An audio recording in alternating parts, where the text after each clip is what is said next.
প্রতি বছর ঈদ মানেই দেশের সিনেমা ইন্ডাস্ট্রির সবচেয়ে বড় উৎসব। সারা বছর হল খালি থাকলেও ঈদ এলেই মুক্তির মিছিলে নামেন নির্মাতারা। আর এবার তো সংখ্যার দিক থেকেও ভাঙতে যাচ্ছে সব রেকর্ড। রোজার ঈদকে সামনে রেখে এখন পর্যন্ত অন্তত 16টি সিনেমা মুক্তির প্রস্তুতি চলছে। প্রতি ঈদেই আলোচনার কেন্দ্রে থাকেন শাকিব খান। এবার তিনি আসছেন 90 দশকের এক গ্যাংস্টারের চরিত্রে। Prince once upon A time in Dhaka নামের এই সিনেমা পরিচালনা করছেন আবু হায়াত মাহমুদ। শাকিবের বিপরীতে আছেন তাসনিয়া ফারিন ও পশ্চিমবঙ্গের অভিনেত্রী জ্যোতির্ময়ী কুণ্ডু। বর্তমানে ভারতে চলছে ছবিটির শুটিং। গত বছরের মতো এবারও ঈদের তালিকায় আছে আফরান নিশো। রেদওয়ান রনি পরিচালিত দম সিনেমাটি সত্য ঘটনার অনুপ্রেরণায় নির্মিত একটি সার্ভাইভাল গল্প।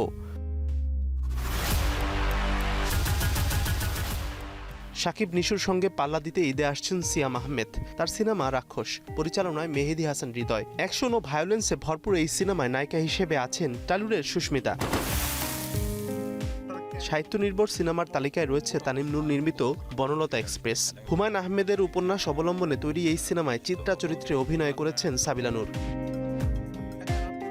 এছাড়া ঈদের দৌড়ে আছে সরকারি অনুদানের বনলতা সেন, রংবাজার, বাস্তব ঘটনা নির্ভর ট্রাইব্যুনাল, উপকূলের মানুষের গল্প নিয়ে হাঙর, শুভ মিমের মালিক, থ্রিলারধর্মী দুর্বার, পোশাক শিল্পের গল্পে কাটপিস, পরিমণির ডোডোর গল্প, ববির তসনস, মাহির অফিসার এবং বুবলির প্রেসার কুকার।